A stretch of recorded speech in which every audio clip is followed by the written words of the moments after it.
Assalamualaikum warahmatullahi wabarakatuh. Saya Diani Elsa Putri, Prodi Pendidikan Guru Sekolah Dasar. Di sini saya akan menjelaskan mengenai bab ke-12 tentang kepemimpinan sekolah efektif. Pada bab ini ada beberapa poin yang akan kita bahas, yaitu yang pertama, konsep kepemimpinan, kedua, faktor yang mempengaruhi perilaku kepemimpinan, tiga, teori kepemimpinan, empat, syarat kepemimpinan dan prinsip pendidikan pemimpin, yang kelima, fungsi kepemimpinan, enam, kepemimpinan sekolah yang efektif, dan tujuh, kunci sukses kepemimpinan.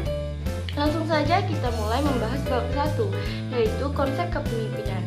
Kepemimpinan atau leadership merupakan hal yang sangat penting di dalam sebuah lembaga pendidikan.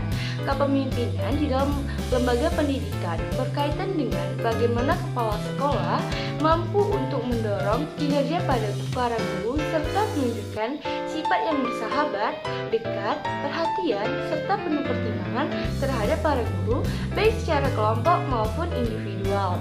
Jadi, kepemimpinan adalah kemampuan atau usaha seseorang untuk bisa menggerakkan seseorang atau tim maupun kelompok agar mau bekerja sama melaksanakan tugas yang telah diberikan kepadanya dan mampu mendorong orang atau karyawan untuk berbuat hal yang positif dan meminimalisir perilaku negatif serta mampu mengembangkan dan memanfaatkan potensi sumber-sumber daya yang ada di dalam sebuah organisasi untuk mencapai tujuan yang secara efektif dan efisien. Lanjut masuk ke materi yang kedua, yaitu faktor yang mempengaruhi perilaku kepemimpinan. Perilaku seorang pemimpin dalam melaksanakan tugas dipengaruhi oleh beberapa faktor yang dikelompokkan, yaitu sebagai berikut. Yang pertama, faktor internal merupakan faktor yang berasal dari dalam diri pemimpin itu sendiri. Misalnya, A. Pengertiannya tentang kepemimpinan, B. Nilai atau hal yang dikerja dalam kepemimpinan, C. Cara orang menduduki pangkat atau kepemimpinannya, D. Pengalaman dalam kepemimpinan, E. Pandangan seseorang tentang manusia. Selanjutnya, dari faktor yang berasal dari kelompok yang dipimpin. Keadaan kelompok seperti kematangan, kekompakan, latar belakang pendidikan, pengalaman, latar belakang sosial, budaya. Terus yang ketiga, faktor lembaga yang dipimpin seperti jenis dan tujuan sekolah, kurikulum.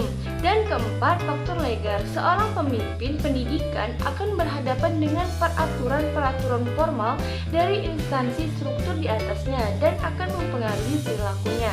Misalnya, peraturan pemerintah, undang-undang, dan kebijakan lainnya. 5 faktor lingkungan sosial merupakan keadaan masyarakat sekitarnya, misalnya ekonomi, pandangan masyarakat, pendidikan masyarakat. Dan yang keenam, faktor perubahan dan pembaharuan dalam teori bidang pembaharuan atau bidang pendidikan, seperti perubahan kurikulum dan kemajuan iptek. Masuk ke materi yang ketiga, yaitu teori kepemimpinan. Teori kepemimpinan pada umumnya berusaha menerangkan faktor-faktor yang memungkinkan munculnya kepemimpinan atau sifat atau bakat alam yang dimiliki pemimpin. Teori-teori tersebut menurut Said 2010 adalah sebagai berikut. Yang pertama, teori orang terkemuka. Yang kedua, teori lingkungan. Yang ketiga, teori pribadi dan situasi atau personal situation theory. Yang keempat, teori interaksi dan harapan, interaction expectation theory. Dan yang kelima, teori humanistik. Lanjut, syarat dan prinsip kepemimpinan pendidikan. Menurut Asmendi 2012 mengungkapkan syarat dan proses seorang pemimpin pendidikan adalah sebagai berikut. Yang pertama, seorang pemimpin harus memiliki kepribadian yang terpuji, antara lain periang, ramah, bersemangat, pemberani, murah hati, spontan, percaya diri, dan memiliki kepekaan sosial yang tinggi. Yang kedua, paham dan menguasai tujuan yang hendak dicapai dan mampu mengkomunikasikan kepada bawahan dan stakeholder. Yang ketiga, memiliki wawasan yang luas di bidang tugasnya dan bidang-bidang lainnya yang relevan. Dan keempat, berpegang pada prinsip-prinsip umum kepentingan pendidikan yang meliputi konstruktif, kooperatif, kreatif, partisipatif, dan pendelegasian yang baik atau profesional. Memahami dan menerapkan prinsip kepemimpinan Pancasila yang dikembangkan Ki Hajar Dewantara. Kelima itu ada fungsi kepemimpinan. Secara operasional, fungsi kepemimpinan dapat dibedakan dalam 5 fungsi pokok, yaitu menurut Kurniadi dan Masyali 2012, yang pertama fungsi instruksi, yang kedua fungsi konsultasi, yang ketiga fungsi partisipasi, keempat fungsi delegasi, yang kelima fungsi pengendalian. Lalu bagaimana kepemimpinan sekolah yang efektif?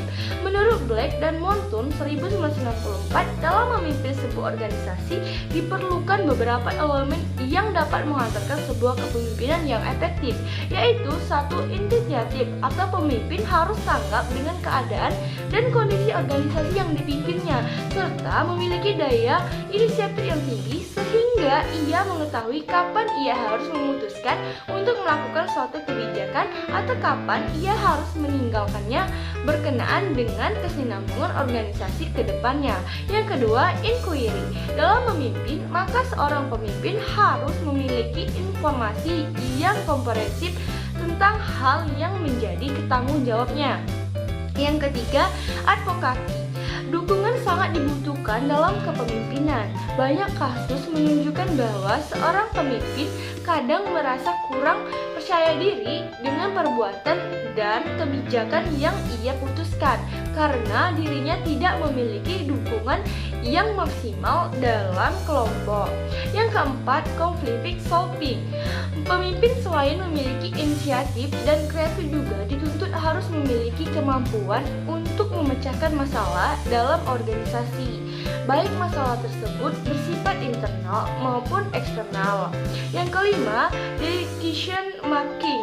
Seorang pemimpin dalam menjalankan roda kepemimpinannya dituntut harus memiliki kemampuan dalam memutuskan sesuatu yang terbaik bagi jalannya organisasi dan kepemimpinannya yang menjadi tanggung jawabnya.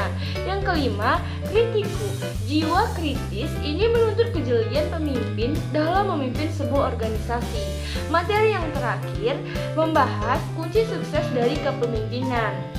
Menurut Mulyasa 2003, ada 10 kunci sukses kepemimpinan kepala sekolah, yaitu yang pertama, mencakup visi dan misi yang utuh. Yang kedua, tanggung jawab. Yang ketiga, keteladanan.